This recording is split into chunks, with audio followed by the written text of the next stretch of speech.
we have never met. I cannot make somebody cry, but I'll make somebody laugh whom we have never met in the train or wherever. So it's always very important. And around where you are working, Yes, Prof. I'm a historian, but not a classic historian, but also trying to take things that are today and historicizing them. Okay. And historicizing them. Hmm. Yeah. So I can tell you, I'm supposed to go to Chile in July. Okay, bro. And what am I going to talk in Chile? I'm going to give a talk in Chile about cell phone repairers in Boya. Yeah? Wow. Who knows that those boys that repair cell phones can have a history? They have a history. They are living through that. They are living through that. So if you anchor them in the concept of livelihood, yes, you will see they're doing a lot to the society. Of course. And also, I always try to come from, bottom up. Okay. Bottom up. I come from bottom up. Hmm. I don't go from top down. No. I go with Sobatons. Yes, I go with Sobatons. I go myself, I'm a Sobaton. Okay. So when you go with them, you yes, see the richness, you see actually the taste, and I really like it. Hmm. So that is how I do it. Interesting. Yes, and also the craft of writing. Yes, the craft of writing is all. Because you must be competitive. Okay. When they advertise a conference, you look at the concept. What is it that they want? Okay. What is it that they want? Because the acceptance of your answer will depend whether you have understood the concept note. If you don't understand the concept note, it's just to dump the thing in the waste paper basket. This man don't understand it, we want to talk. Okay. Nobody will need you. Hmm. Nobody will need you. So generally, if you're invited to deliver a lecture, did they ask you to choose a topic, or No, they will give you a topic. They'll say, okay, take for example, like I was going to the African Studies Association of Africa in Cape Town. Okay. I was to talk on technology. But not on conventional technology. That's an area that I know well, which I can really broad base in Africa. So, what is it that I want to talk? Just remove one aspect and tell them how, if we start to swallow, cut and paste the concept of theory that comes from the North, because the North, call it North America, call it Europe, is like a maternity home of theories. There's this tyranny of theories. Yes, bro. So it must come from the North before we call it a theory. Not at all. Knowledge production must not come from the North. Okay. Go through epistemology. African knowledge production systems need to have their own place in a global world of knowledge production. There is no monopoly of knowledge production. Okay. If you read Walter Mignolo, my friend from Brazil, or Prof, these are people that talk. Knowledge must not come from the North. Okay. There's complete decoloniality. You need to decolonize. Okay. And know that there is something good that can come from Africa.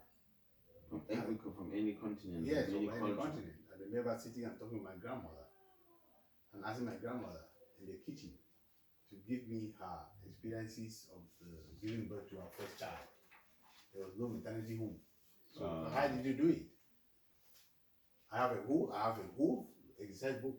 Okay, on that. And then from that you see traditional midwives. Yes, they come in. They are always in every community. You see? Interesting. I see. So you play with that, and you are able now to lever it with all type of modernist, postmodernist theories or whatever, and you see that it goes well. But you take it from a very simplistic way. It's so complex, but you take it in a very simplistic way. And then you open it.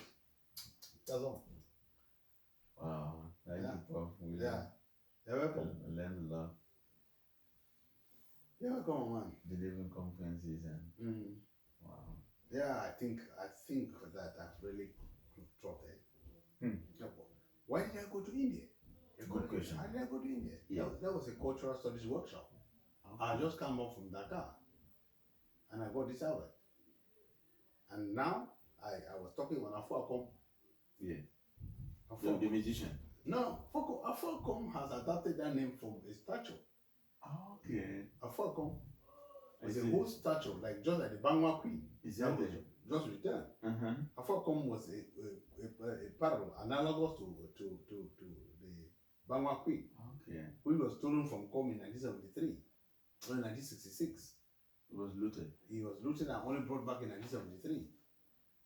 I say, is it the book Linus Tierson wrote a book about the kind of no, that's a different one. That's a different one. Yes. And there what I was trying to show the cultural importance of that work of art. Okay. I got a visa in Lagos. Flew through Nairobi. Okay. To Bombay. From Bombay to Bangalore. Long flight. Yes, and Bombay to Bangalore about 3 hours 45 minutes. And we were hosted at the National Institute of Advanced Studies, NIAS. Okay. In Bangalore. Wow. I was talking to you about connections. Yes, River Kurkuni, who I'm teaching in Leiden, is from Bangalore.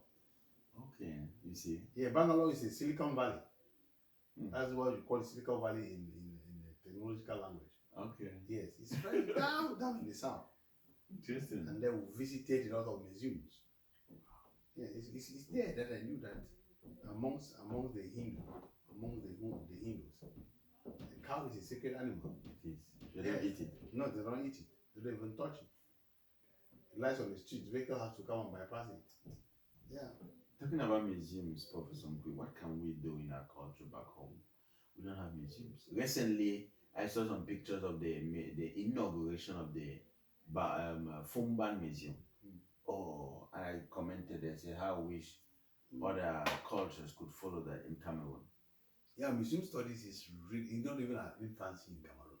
You see? In my house. Okay. In Ginicom. I have my grandmother's stool. The mother of my mother. Wow. Interesting. And that too, my grandmother died in 1977. And I went home and kids were playing around with that stool. I took that stool to my house. The sense of a museum begins with an individual. How many of us have photo albums? Forget that phones have come. How many of us really have photo albums? How many of us keep dresses for beyond 1 year? Just change them and throw. Exactly. Throw them away. How many of us keep shoes? So the sense of a museum really needs to start from us. Then the government takes it. Okay. The government is so politicized that the government thinks it is really supposed to be in Yaoundé. There's a Ministry of Culture. But there's just nothing. They're not doing anything to promote. There's nothing to show. There's nothing to show. Look at the case of the beatification of Archbishop Jacob. I was saying, why could we not get all the shoes he wore and all the dresses, the art, the chasuble, and open a museum? But we are talking about the church. The church is different. Very different, because they have a sense. If you go to the seminary, you see all his writings. Yeah, they're all kept all there. All his writings. You see them there. They're all kept there, even fun long. Yes, you see all. The church is very different. Okay. The church has a sense of it. Sense of documentation. The church has a sense of it. There is this Reverend Father who was in Ginicom from 1931 to 1993. Yeah. Leo Underwater. Okay. We have sent back more than, because he took 25,000 photographs. Oh. I think about 17,000 of those photographs are lying in Bamboo now. Because of me. You see. It costed about 4,000 euros to go back home. Wow. Then Bamboo right now, that's what I'm going to the community. Oh. They wanted to take them to Ginicom and refuse because we don't have a museum in Ginicom. Exactly. And if you put them in a museum, you need somebody to work there. Good. Who will pay? So let them, it's in Bamboo. Let them be in Bamboo in the library. I hear they have a wonderful library. Yeah. Bamboo has it's a university. If you don't see a book in Bamboo, you cannot get it anywhere. That was organized by Peters? No, yeah, but Harry Peters. Is he there? Have you met him? Yeah. Okay, I met him in the Mill Hill. Like all that year? Yes, I met him in the Mill Hill house in Arnhem. Okay. Yeah, we met. In the Netherlands? Yes, Harry Peters. It's just that his health is ailing him, but he has done a lot there. Okay. Yeah, a sense of museum. If a country does not even have an archive, we have a museum. Archive is the soul of a country. Archives and museums. That's the soul. If a country don't have a sense of a museum or of an archive, what are you talking about? It's really. But your archive have more than 400 volumes of books written in German. Okay. How much will it take another government for those things to be translated and digitized? How long will it take it?